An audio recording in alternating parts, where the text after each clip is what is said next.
Hey guys, Station X here, and today we're going to be taking a look at the Sega Master System, specifically a set of games that released on the Sega Master System that I recently got my hands on.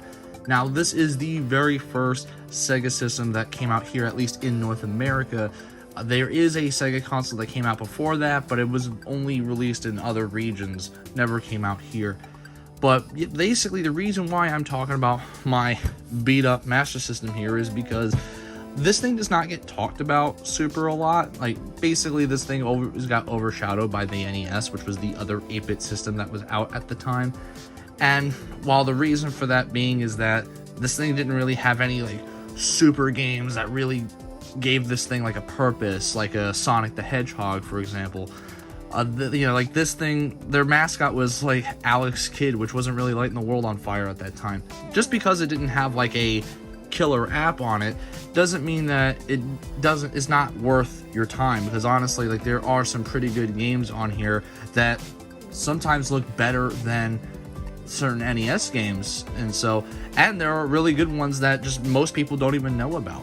But there's like I said, there is a type of game that I am looking at today, because as you can see, there are two slots here, one for your cartridges, which is pretty standard, but another one here is for card inputs. And that is because Sega made games that are basically in the sense of the TurboGrafx-16, if you guys ever heard of that. But basically, they're card games. And here they are here. Now, in North America, there's only 7 of these games that came out. And while there's more in Japan and Europe and stuff like that, I'm only collecting in North America, so that's what we're sticking to today. And so we're going to take a look at all 7 of these, just kind of show them off here real quick, and talk a little bit about them. But the first one here we have is Transbot, Teddy Boy, which is not the best looking. Honestly, like, a lot of these, there was only like 1 or 2 copies, and I did get them all complete, although a lot of the times they don't like to stay in their little slots here. But they are complete in box here. Super Tennis, which of course they had a sports game. Spy vs. Spy, which is honestly kind of reminds me of Carmen Sandiego a bit. My Hero, F-16 Fighting Falcon. This is a game we'll come back to in a second. And Ghost House. Now, with that being all of them, obviously the Sega Master System itself didn't really do well, so these did not sell very well as well.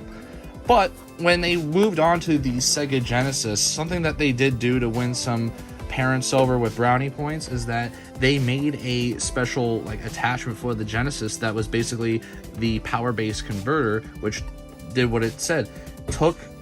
Basically took the Genesis and converted it into a Master System and allowed you to play the Sega Master System games, like the cartridge games, on it. But not just the cartridge games, it had a card slot too. But obviously the reason why I mentioned this one is because this is the only game out of the 7 that does not work on it. And that's just probably because of the fact that there was some different stuff in here, probably the programming or the chip that they used. Whatever the reason is, it just does not work. They couldn't get it to work on there. And so, unfortunately, this is just one of the only ones that doesn't really work that well on it. Which kind of sucks, because, I mean, you only have 7 of these things, so it's like, to have one of them not being able to play, it kind of sucks. And I believe the entire Master System, like, as far as cartridge goes, can play on there. This is one of the few games that doesn't. But let's take a little look at what you would see on the Sega cartridge. Now, get this little protective sleeve here. And this is what one of them looks like. You flip it around. You have the info on here. It says, avoid exposing card to extreme temperature, excessive humidity, or direct sunlight. Be careful not to bend the card or scratch the surface. And for protection, when card is not in use, place card inside protective plastic case. And you can put your name in here, this little tab here.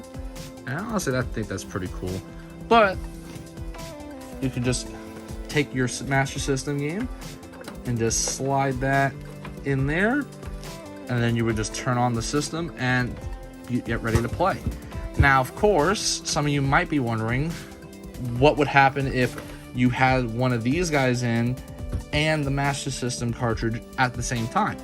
Well, I don't know, but I'd probably say it's not a good idea to do that, because obviously I just don't even think I have to explain that.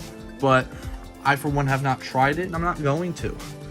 But it is something that I've seen a couple people ask when looking up info about these things.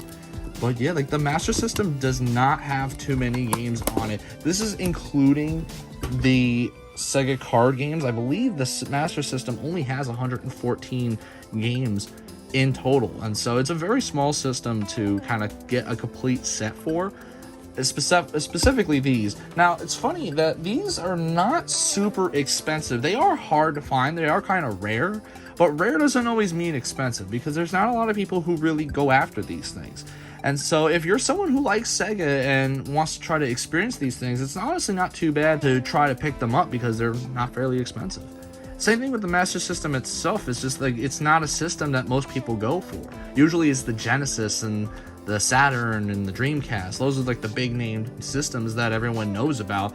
But you know, if you didn't know any better, you might thought the Genesis was like the first Sega system that came out, but nope, it was this guy, at least here in North America. Honestly, the Sega Master System is kind of a little misunderappreciated in a sense. So I mean, if you were someone who wanted to experience these games or really likes 8-bit stuff and you want to try something that's not on the NES, then honestly, I'd recommend picking up a Master System or some kind of way of playing it. One thing I do want to point out here is that if you were someone who wanted to get a complete collection of these but don't really like the fact that these look different from the rest of your games, you don't have to worry about that, because the Sega system is region free, and in some regions these card games, they do have cartridge counterparts.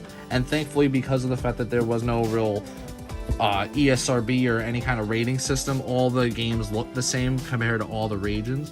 So you could have a complete like 114 Sega Master System set without having like these weird cases to kind of mess up the kind of flow of your shelf, I guess, and have all of them as cartridges. Personally, I like the card, so it's not that big of a deal. But yeah, that would basically be it. I just kind of wanted to shed some light on something that doesn't really get talked about all too much. But let me know what you guys think of the Sega Master System, and specifically these Sega cards. Did you guys know about this, and are you a big fan of the Sega Master System? Let me know in the comments below. And as always, if you guys enjoy my content and want to support me even further, a like and subscribe is always appreciated. I've been Station X, and I hope you guys have a wonderful day. Baby, you give me ice and fire. You're giving me wind and rain. You're some kind of